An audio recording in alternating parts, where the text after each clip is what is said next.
سلام بچه ها، حالتون چطوره؟ من امیر اسکان هستم و خیلی خوش اومدیم به این ویدیو.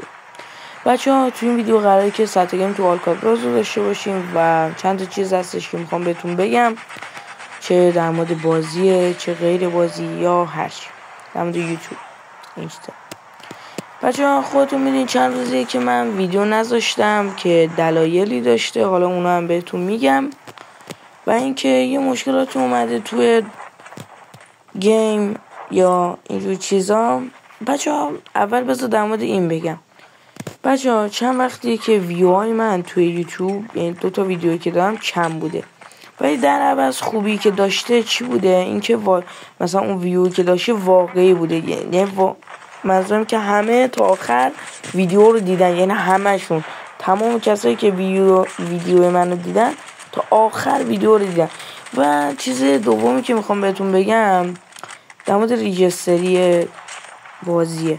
یعنی جدیدن بچه من یه باگی خوردم، یعنی باگ واقعا، یعنی مطمئنم هر شاتگانی با هر اتچمنتی بدون اتچمنتی هر چیزی ریجستریم بد شده دیگه. اصلا نمیتونم مثل قبلا پلی بدم، اصلا سنسا به هم ریخته، اصلا گیم قبلیمو ندارم. بعدش هم این ویدیو که داریم میبینیم مال یه هفته پیشه، نسبت به یه هفته پیش تازه اینجا من به نظرم اوف کرده بودم کلی، ولی خب بازم خوب پلیدم.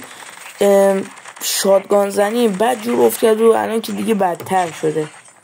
و اینکه حالا خودتون گیم رو ببینید، این یکی گیم خوبیه گذاشتم، ولی بازم نسبت به چیزی که شناختی که خودم دارم میدونم بدتره. و اینکه بچه ها یه چیزی که میخواستم بگم اینه که درسته ما واچ تایممون الان اوکی داره میشه، ویوامون دیگه قشنگ همه دارن تا آخر میبینن، ولی مخاطب بچه ها همه اینطوری هست. وقتی یه شورت ویدیو، یه ویدیو کوتاه و یه ویدیو بلندی میبینن، خیلی ها نگاه میکنن چقدر این لایک گرفته، ارزش نگاه کردن داره یا نه. اینجا هم بچه ها من 1 کیلو گرفته بودم، کلی باش کیل گرفتم، مردم. بذار اینجا رو نگاه کنین، مردم. باز رفتم اینجا 2 تا دراپ کشیدم، تک به 3 بودیم. پرواز تموم شد، 3 تا یارم مرده بودم. اولی ناک، مغز بازی رو نگاه. دومی اینجا، یعنی ببین شانس آوردم اینجا اچسم بان کرد. یعنی ببین این اصلا چطوری بگم، بگیر نگیر داره. اینم دومی، اینم سومی. بخور بینم یه وینه تمیز. میگم دیگه تو این یکی ویدیو سطح گیم اوکی بود، ولی خب حالا داشتم میگفتم مخاطب نگاه میکنه که آقا شما چقدر ویو داری، چقدر لایک گرفتی، من ارزش نگاه کردن و داره این ویدیو یا نه. و اینکه من فقط نگاه میکنم از این ویدیو چقدر داستان گرفته، چقدر مثلا نفع داشته و اینا. مخاطب که نمیدونه، فقط نگاه میکنه میگه خب این ویوش کم بوده، ارزشش نداره. من فقط میگم ویو رو ببریم بالا، تا آخرم نگاه کنی اگه میشه. و اینکه یه نکته هم بگم در مورد سابسکرایب کردن. نگاه کن بچه اینجا اگه از نگاه کن، دیدین 2 تا شات از نزدیک میزنی، یه فار آخر که به زور اچس دراب با هر اتچمنت اینطوره. حالا اینجا نگاه کن، نه افاسه دو چشلی وان میزنه، بگیر نگیر داره به خدا.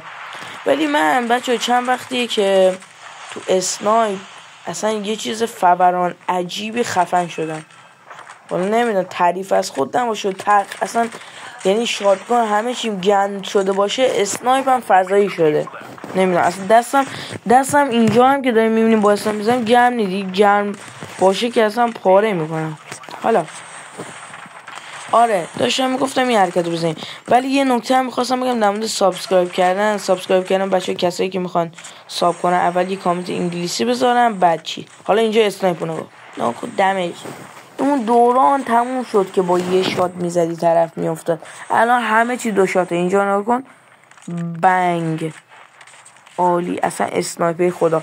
اینجا رو بچه ها فقط نگاه کنید، سطح سیاهی ما رو نگاه کنید ناموسن. اینجا یه میستادم رفتم بالا، بوم، شانس مایه. اونجا هم 3 نفر ریختیم سر زدیمش.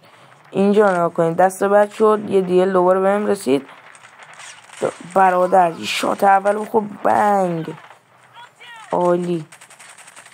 اینجا هم زدیم اینو، ولی ظلم و ستم بهمون زیاد شد. دفعه قبلش رفتیم یه دراب کشیم بچه، ولی خودتون نگاه کنیم سطح ریجستری من تازه الان جدیدن خیلی بدتر شده. اینا هی بچه یادم میره، کسایی که میخوام منو سابسکرایب کنن اول یه کامنت انگلیسی بذارم بعد بزنم مشترک شدن، نه یه ویدیو نگاه کنم بزنم مشترک شدن، چون 100% حساب نمیکنه. نمیدونم برا من الان ببین برای خیلی از یوتیوبرها این شکلی شده، ولی برا من دیگه خیلی سنگین شده. نگاه کن بچه، دیدین 2 تا شات زدم بهش هیچ کدوم ریجستر نکرد، فقط اینم به خاطر همین گذاشتم اینجا. فقط ببینید سطح ریجستر اینجا هم خودم یه دونه میس دادم زدمش بنگ تمام. دست بعدش شد و اینکه این یکی دست فکر کنم همین دست بود. این دست دیگه اینطوری نیست که فقط کیل ببینی، یه گیم کامله قشنگ نشون میده من چیشی لوت میکنم چیشی فایت میدم اینجور داستانم. و سطح ریجستری به قول معروف خوب ما رو نشون میده که ریده. حالا آره سابسکرایب یوتیوب این گفتم دیگه، اول نگاه نکنن یه ویدیو رو مثلا نگاه کنن مشترک شدن، یه کامنت انگلیسی بزنن بعد مشترک شدن، چون اصلا برای من شدیدن این اتفاق افتاد. یعنی بعضی یوتیوبرها هستن و میگن کامنت انگلیسی بذار حساب شه، ولی بعضیشون حساب نکنه شاتای اسنایپر.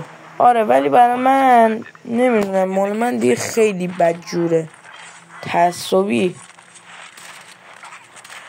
مال من میگه حتما باید دیگه بچه کن. تازه خیلی ها ما رو ساب کردن بچه ها، حساب نشده. الان ما 49 تا سابیم که نزدیک 50 تا بچه ها. ما در اصل شاید باورتون نشه 100 خورده سابیم، 100 تایی شدیم. خیلی وقته تا 100 خورده ای ما 100 تایی خیلی وقته شدیم، ولی کار یوتیوب دیگه بچه ها نمیشه کارش کرد. ولی آره دیگه الان گیمو ببینین و عشق کنین بچه ها. حالا بذار در مورد این بگم که چرا ویدیو نذاشته بودم.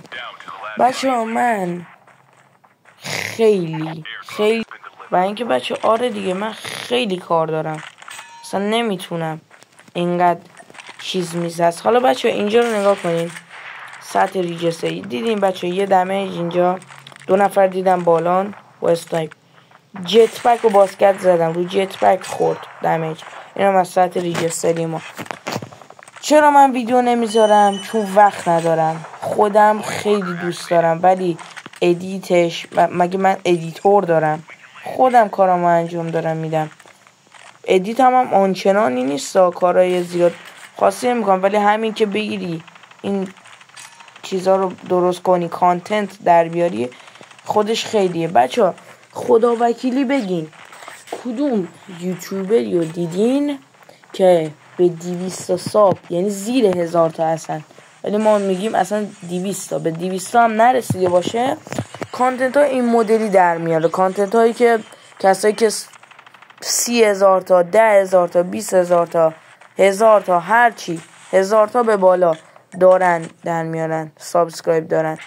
کانتنت واقعا سخته، تو بخوای ایسکا گیری کنی 300 طرف رو پیدا کنی یه چیز خوب مایک بده، تو هم بازی بعد از اونا 100% بهتر باشه، چون که نمیشه که آخر ایسکا بگیری مثلا نو بازی در بیاری بعد پروشی آخر که نمیشه ببازی.